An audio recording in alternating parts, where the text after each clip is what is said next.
feet.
So guys, I'm not sure what else I'll do to the Schwinn, but it rides like a dream.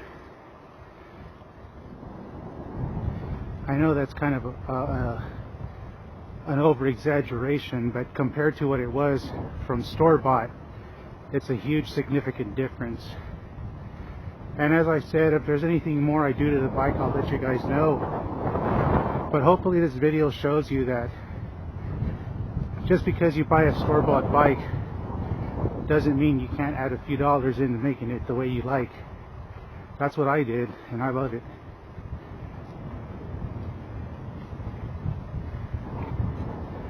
And it didn't break the bank, so they say, with the parts I ordered and the upgrades I did. So yeah, I plan on staying with this bike for quite some time.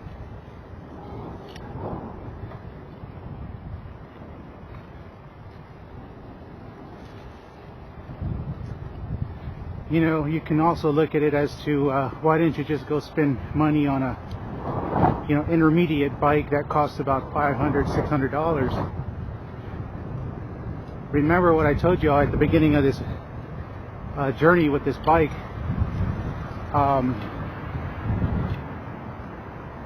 It was given to me by my son, so that makes all the difference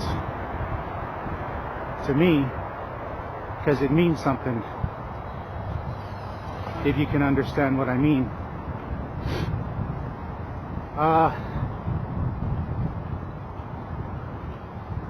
This was an enjoyable bike ride. You know, it also gave me the chance to try out the I've had this Polaroid Cube Plus for quite some time, quite a few years now actually, and I've never really put it to any use except for a couple of drone videos I made. So it's going to be really interesting to see how this comes out. In case you guys are wondering, I am running it at what is it, 1440 at 30 frames per second. If I'm wrong, I'll correct it here in the video. But yeah, love this bike.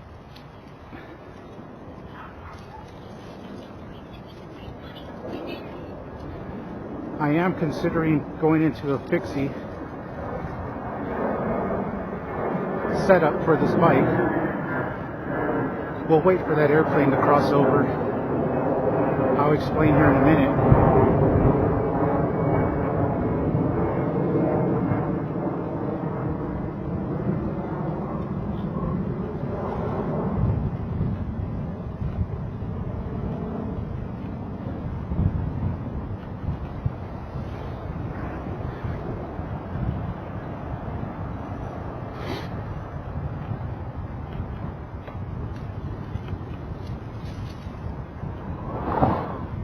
Okay, so where I was getting at is,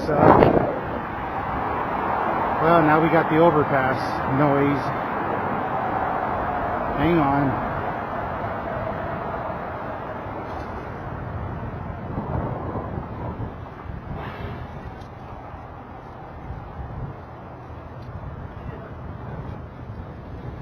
Okay, so as I was saying, There will be another upgrade here shortly. I'm just waiting for the parts to come in. But I'm planning on changing from a 7-speed rear cassette to a single gear, also known as a fixie. And the reason for that is because I've tried all gears on this bike and I'm pretty accustomed to them. I don't feel I'm getting a beneficial workout on them anymore. And with the fixie, I'm pretty much going to be the powerhouse between my rides, not the cassette and the different gear ratios. So I'm looking forward to that. I decided to go with a 52 in the front, chain sprocket, and in the rear will be an 17 gear sprocket. So we'll see how that goes. But that'll be one more upgrade for you guys coming down the line. I thought about going with carbon fiber forks, but trust me, they won't last. Other than that, I've pretty much lightened up this bike as much as I could. There's not much more I can do to it. There's another thing I want to do too. I don't have a scale with me to weigh the bike, so I'm planning on going to Harbor Freight and just buy a fish scale, because I'm curious to what this bike weighs.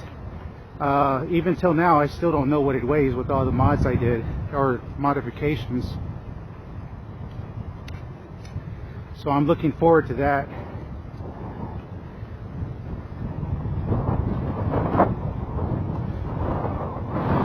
So we'll see how that goes. Yeah, I mean, I'm trying to think of the, you know, if there was anything else I wanted to lighten up on the bike. There's really not much more I can do.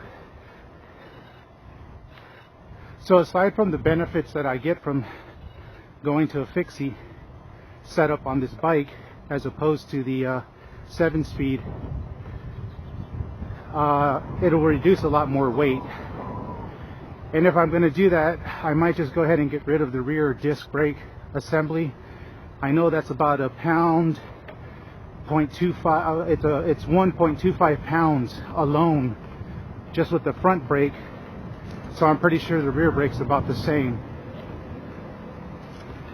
And I decided to go with a front, you know, typical old school rim brake, much lighter, which will also reduce more weight.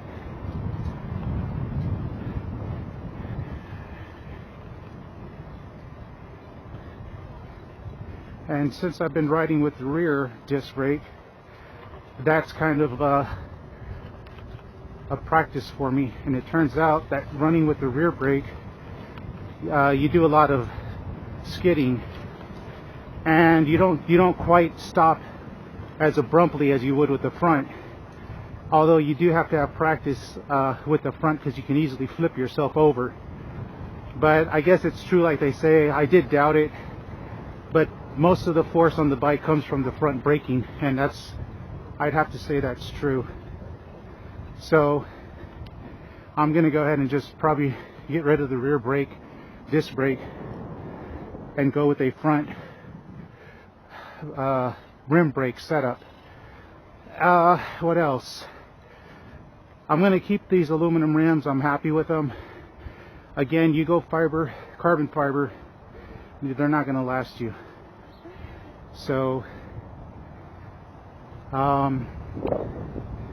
yeah, I guess in case you're wondering as well, the Polaroid Cube Plus, I'll show you here in the video how I mounted it to my helmet. And then I got a small little 3500 milliamp that pushes out 1.5 volts of power pack. It's very small and light. I don't even feel it. I basically run a long mini USB cable to the Polaroid, and as I ride, it's charging it, or keeping it charged anyway.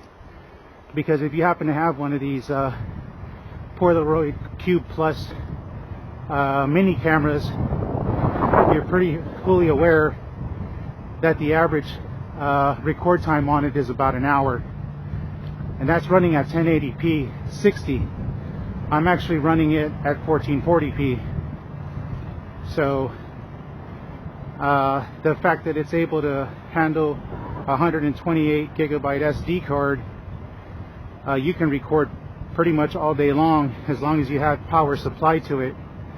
And one of the good things about the Cube as well is that you can record while you're actually charging the unit. Now you can't disconnect it while you're charging it, while you're video recording it with the charger on it, because it'll actually shut it off, just so you know. But it's lightweight. I have it on my helmet. It doesn't even feel like I have anything on it. I have some Soku cameras, kind of like your imitation GoPros. Those had some weight, and I just prefer to have this setup that I have now. I can't wait to see how this is going to look once I edit it. Hello. So we'll see how that works out here shortly.